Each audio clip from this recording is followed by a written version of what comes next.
থেকে সরাসরি নজর রাখবো নন্দীগ্রামের দিকে। নন্দীগ্রামে এই মুহূর্তে অভিজিৎ গাঙ্গুলির সমর্থনে সভা করছেন রাজ্যের বিরোধী দল নেতা শুভেন্দু অধিকারী। কি বলছেন তিনি শুনবো। বরঞ্চ নন্দীগ্রামে 30,000 ছেলে, 22,000 মুসলমান, 8,000 হিন্দু ছেলে বাইরের রাজ্যে কাজ করতে গেছে, সব বিজেপি রাজ্যে।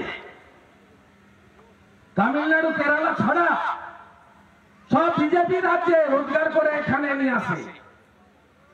তারা ভালো আছে, আমরা ভালো নেই। অভিজিৎ বাবুকে জেতান, ভরসা করেন তো? মমতা ব্যানার্জি বলে আমার নাকি বাপ বেটার কোনো ভূমিকা নেই। সেলিমের লাশটা, দেহটা পাঁকে পুঁতে দিয়েছিল সিপিএম ভাঙা বেড়া ব্রিজে 2007 সালের 7ই জানুয়ারি। এই বান্দা তুলেছিল জাদুবাড়ি চলে শেখ সেলিমের লাশ,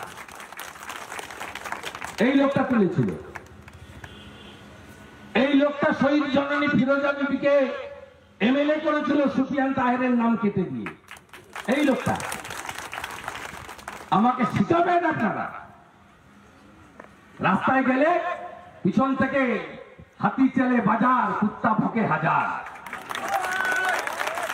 আমার কিচ্ছু করতে পারবে না, দেখবি আর চলবি লুচির মতো ফুলবি, কিচ্ছু করতে পারবে না আমার। আপনারা আমার সাথে থাকুন, আমার অনেক প্রোগ্রাম আছে, আরো ভালো করে বলবো। পরশু দিন বড় সভা আছে, 20-25 হাজারের সভা। কারণ মাননীয় পিসি বৈশাখলে অনেক বলে গেছে। তারপরে আমাদের ভাইপো কালকে আসবেন হেলিকপ্টার চড়ে, তিনি কিছু ভাষণ বর্ষণ করবেন। পকেটে হাত ঢুকিয়ে তোর বাপকে ডাক, এরকম করে তোর বাপকে ডাক, পকেটে হাত ঢুকিয়ে। এত অসভ্য খালি মাল। 6 থেকে 11 নন্দীগ্রামের লড়াইতে কেউ দেখেছে?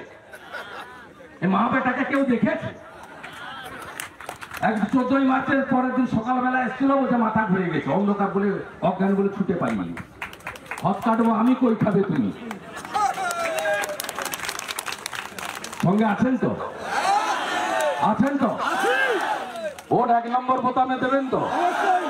আমি আবারও বলি, শুধু সনাতন হিন্দুদের ভোটে নয়, সবাই মিলে আমরা ভারতবাসীর ভোটে, নন্দীগ্রামবাসীর ভোটে, আমরা সবাই ভোটার, মাঝখানে কোনো প্রাচীন নেই।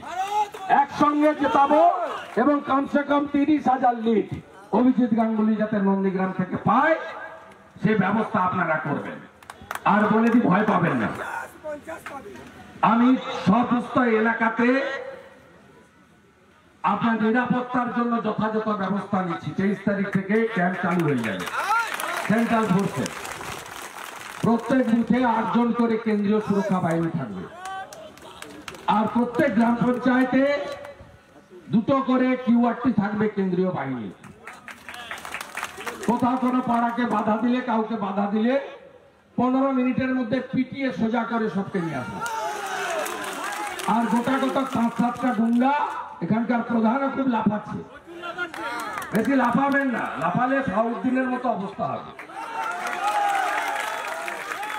লাফালে হাবিবুর রহমানের মতো অবস্থা হবে। একটু স্লো চলুন বন্ধু। শামসুল মিয়া বড় লাফাচ্ছে, এই যে ব্যাংকে চাকরিটা পেয়েছে না, 7 মিনিটটা জাল। আমি ঠিক করবো ভোটের পরে, বলে গেলাম ঠিক করবো আমি। আমার খাতায় নাম উঠে গেলে খুব মুশকিল আছে। আর কেউ না জানুক, নন্দীগ্রাম জানে। আর আপনাদের বলি, আমরা 12টা প্রদান করেছি, 11টা প্রদান করেছি। আপনি আসুন হরিপুরের প্রধান।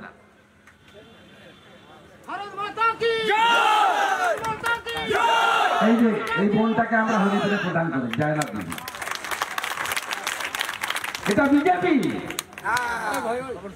সবাইকে নিয়ে চলতে জানে, আর ওরাই ভাগাভাগিটা করে। আমি উদাহরণ দিয়ে গেলাম, এরপরে সিদ্ধান্ত আপনার। আপনি ভাবছেন পঞ্চায়েতের মতো ভোট করে দিলে ধরে, পঞ্চায়েতের তো কথা 21-এর মতো ভোট করতে দেব না। লাঠি দিয়ে আসছে, তেল মাখিয়ে কেন্দ্রীয় বাহিনী। 25 তারিখে 1টা কেউ রাস্তায়, শুধু ভোটার যাবে, আই কার্ড নিয়ে ভোট দেবে, চলে আসবে। 1টা কেউ রাস্তায় ঘুরতে দেবো না, বিশ্বাস রাখেন আমার। আমি নিজে থাকবো নন্দীগ্রামে, অন্যরা একেবারে ভোট দেবো। ফুল প্রোটেকশন আপনাদের দেবো, ফুল প্রোটেকশন। আর এই রাজ্য পুলিশের কোনো রোল থাকবে না। ভালো থাকবেন। এই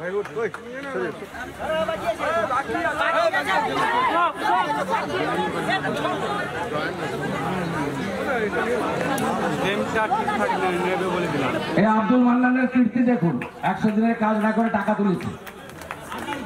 আব্দুল মান্নানের স্ত্রী আঞ্জুমা খাতুন।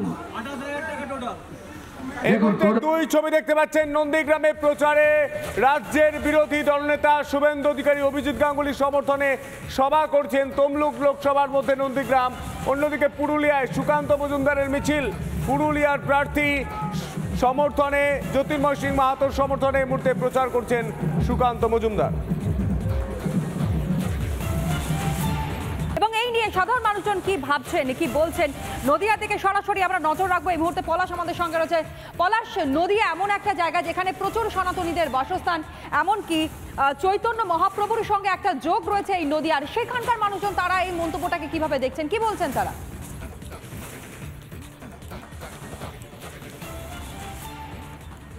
একদমই সনাতনীদের যে পুণ্যভূমি সেটা হচ্ছে নদিয়ার নবদ্বীপ, অর্থাৎ এখানে গৌরাঙ্গ মহাপ্রভুর জন্মস্থান। আর এই সনাতনী এলাকাতেই বারবার নিন্দার ঝড় উঠছে রাজ্যের যে মুখ্যমন্ত্রী মমতা বন্দ্যোপাধ্যায় তার কাছ থেকে। কখনো তিনি বলেছেন যে এই মতুয়া সম্প্রদায়ের যে মানুষ আছেন তাদের প্রতি বিরূপ মন্তব্য করেছেন। আর সর্বোপরি ভারত সেবাশ্রম সংঘের যে সর্বভারতীয় সহসভাপতি কার্তিক মহারাজ, অর্থাৎ তার প্রতিও তিনি তির্যক মন্তব্য করে দিলেন। আমি এই প্রসঙ্গে দিয়ে দিই একটা হিন্টস, এ নিয়েই খেপে গেছে গোটা বাংলা, গোটা সনাতনীরা। আমি একে একে প্রশ্ন করব, কার্তিক মহারাজ সম্পর্কে মমতা বন্দ্যোপাধ্যায়ের পরিচিকর যে বক্তব্যগুলো রেখেছেন, কি বলবেন এটাকে? আপনাকে হিন্টস দিন। মমতা বন্দ্যোপাধ্যায়ের মাথা খারাপ হয়ে গেছে, হয় তিনি ইচ্ছা করে এরকম ভোট পোলারাইজড হচ্ছে বলে তিনি সনাতনী সমাজের যিনি প্রতিষ্ঠাতা আমাদের প্রাণ পুরুষ কার্তিক মহারাজ, যিনি আমাদেরকে আগলে রেখেছেন, তাকে তিনি অপমান করছেন প্রকাশ্য রাজনৈতিক মঞ্চ থেকে।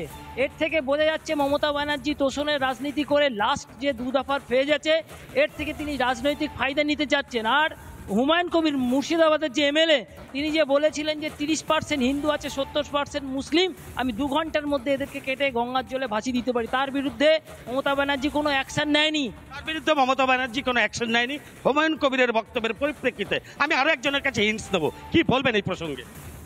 এই মমতা ব্যানার্জি যিনি বাংলার মুখ্যমন্ত্রী, এত নিম্ন রুচিকর মন্তব্য প্রতিটা দিন করে যাচ্ছেন। আমাদের বাংলার ভাষা সংস্কৃতির দেশ বাঙালি, আজকে যে শিক্ষা, বাঙালি সাহিত্য সারা ভারতবর্ষে পূজিত হয়, অথচ মমতা ব্যানার্জি বাংলার একটা মুখ্যমন্ত্রী হয়ে এত নিম্নমানের যিনি ভাষা ব্যবহার করছেন, যাতে আগামী প্রজন্ম কিন্তু ওনাকে দেখে থুতু করবে। আর আমরা আগামী প্রজন্ম মুখ্যমন্ত্রীকে দেখে থুতু করবে, এটা জানালো। আমি এই প্রসঙ্গে দিয়ে দেবো আরেকটা হিন্টস, কি বলবেন ভারত সংঘের যে সভাপতি তার প্রসঙ্গে এই ধরনের মত? আজকে আমরা দেখতে পাচ্ছি যে আমাদের মমতা বন্দ্যোপাধ্যায় মুখ্যমন্ত্রী কার্তিক মহারাজ সম্পর্কে যে কুরুচি মন্তব্য করেছে, এটা কিন্তু শুধু আজকের নয়, উনি যবে থেকে ক্ষমতায় এসছে তখন থেকে আমরা দেখতে পাচ্ছি যে একই সময় যদি আমাদের বিজয় দশমী এবং মহরম বা যদি ঈদ পরে দেখা যাচ্ছে আমাদের সেই দুর্গা মায়ের বিসর্জনের জন্য আমাদেরকে হাইকোর্ট পর্যন্ত যেতে হয়েছে। এবং আমাদের বর্তমান যে আমরা দেখেছি যে রামনবমী র্যালির জন্য আমাদের হাইকোর্টে পারমিশন আনতে যেতে হয়, কারণ তিনি নাকি মন্তব্য করেছে রাম বহিরাগত। এই যে আজকের যে বিষয়গুলো, যেখানে আমরা সংবিধানের পেজে আমরা স্বয়ং শ্রী রামচন্দ্রকে আমরা পাই, সেই জায়গা থেকে দাঁড়িয়ে আজকে তিনি শুধুমাত্র ভোটের রাজনীতির জন্য কোনো একটা বিশেষ ধর্মকে খুশি করার জন্য হিন্দু ধর্মকে বারবার কুরুচিকর মন্তব্য করছেন। এবং তিনি যে প্রকৃত একটা হিন্দু বিরোধী সেটা বারবার তিনি প্রমাণ করেন। মুখ্যমন্ত্রী হিন্দু বিরোধী বারবার প্রমাণ করার চেষ্টা করছে। আমি এই প্রসঙ্গে আরো একটা সেই ছবি আমরা দেখতে পাচ্ছি। এই খবরের দিকে অবশ্যই আমাদের নজর থাকবে। পলাশ, আপাতত তোমায় ধন্যবাদ।